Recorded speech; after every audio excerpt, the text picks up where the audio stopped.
Hello everyone, welcome to our channel. আজকে আমরা আপনাদেরকে দেখিয়ে দেব কিভাবে আপনারা অনেক অল্প সময়ের মধ্যে ইলিশ ভাজি করবেন। তো চলুন দেখে নেওয়া যাক এই ইলিশ ভাজিটি করার জন্য আপনাদের কি কি উপকরণ লাগছে। অতি অল্প সময়ের মধ্যে আপনারা এই রান্নাটি করে নিতে পারেন। আমরা অনেকে আছে ইলিশ ভাজি খেতে অনেক দূরে যাই, তো আপনারা যারা ইলিশ ভাজি খেতে দূরে যেতে পারেন না বা আপনারা বাসায় অল্প সময়ের মধ্যে রান্না করতে চান, তারা এই রেসিপিটি ফলো করলে ইজিলি বানিয়ে ফেলতে পারবেন ইলিশের ভাজি। তো প্রথমে আমরা ইলিশগুলো এভাবে কেটে নিয়েছি, আপনারা আপনাদের ইচ্ছা মতো কেটে নেবেন। আমি আগেই মাছটি ধুয়ে রেখেছি, এখন অ্যাড করে দিচ্ছি কিছু পরিমাণ লবণ, তারপর অ্যাড করব কিছু পরিমাণ হলুদ। এবার লবণ এবং হলুদ দিয়ে ভালোভাবে ইলিশ মাছ মাখিয়ে নিব। আপনারা দেখতে পাচ্ছেন আমি এই হলুদের গুঁড়া আর লবণ ভালোভাবে ইলিশের সাথে মিক্সড করে নিচ্ছি।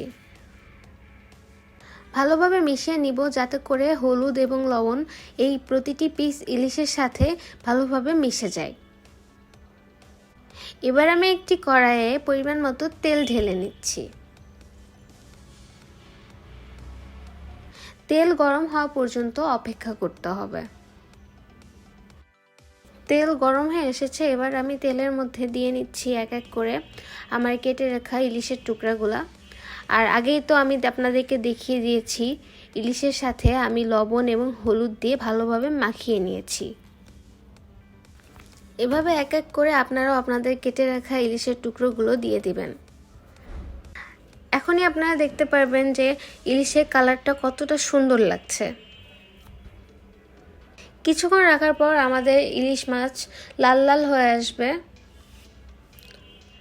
আপনারা দেখতে পাচ্ছেন ইলিশ মাছ লাল লাল হয়ে এসেছে। লাল লাল হয়ে আসার পর আমি ইলিশ মাছ উল্টিয়ে দিব। ঠিক এভাবে আপনারাও এক এক করে ইলিশ মাছ উল্টিয়ে নেবেন।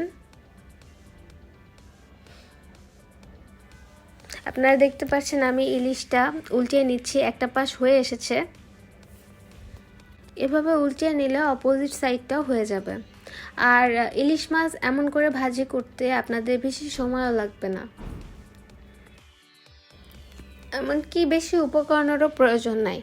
অল্প কিছু উপকরণ দিয়ে আপনারা এই ইলিশ ভাজিটি বাসায় বানিয়ে ফেলতে পারেন। আমার ইলিশে কি সুন্দর একটি কালার এসেছে, আপনারা দেখতে পাচ্ছেন। অলমোস্ট আমার ইলিশ ভাজা ডান। আর কিছুক্ষণের মধ্যে আমি ইলিশ মাছগুলা ভেজে উঠিয়ে নিব।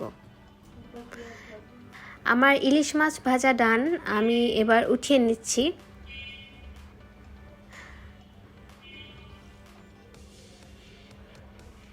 আরও কিছু ইলিশ মাছ ছিল যেগুলো আমার ভাজা হয় নাই, আমি ওগুলাও এক এক করে ভেজে নিব।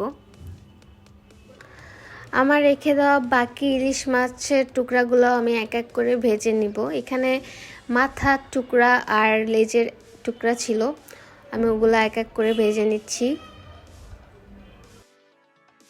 ইলিশ মাছ ভাজির সাথে পেঁয়াজ ভাজিটা খেতে অনেক মজা লাগে, আপনারাও অবশ্যই ট্রাই করবেন। তাই আমি এই তেলের মধ্যে দিয়ে নিচ্ছি আমার কেটে রাখা পেঁয়াজ টুকরা এবং কিছু মরিচ। তারপর ভালোভাবে নেড়ে চেড়ে নিব যতক্ষণ না এটি লাল লাল হয়ে আসছে। ইলিশ মাছের সাথে এই পেঁয়াজ ভাজির কম্বিনেশনটা অনেক সুন্দরভাবে যায়। কিছুক্ষণের মধ্যে আমার পেঁয়াজ ভাজি হয়ে আসবে।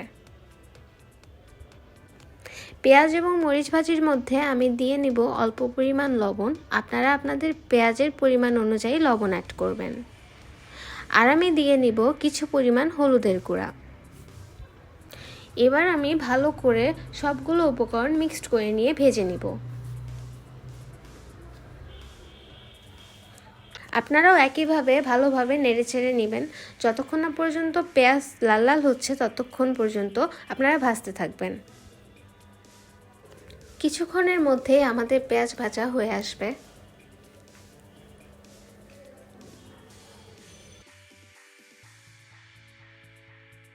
আমার পেঁয়াজ ভাজা ডান। গরম গরম ভাতের সাথে আপনারা অবশ্যই এই ইলিশ ভাজি এবং এই পেঁয়াজ ভাজিটি ট্রাই করে দেখবেন এবং আমাকে অবশ্যই জানাবেন আপনাদের কাছে আমার আজকের রেসিপিটি কেমন লাগলো। পেঁয়াজ ভাজিগুলি এক এক করে উঠিয়ে নিব। আজকের ভিডিও এই পর্যন্তই। আমাদের সাথে থাকার জন্য ধন্যবাদ। নেক্সট ভিডিওতে আপনারা কি দেখতে চান অবশ্যই আমাকে কমেন্ট করে জানাবেন।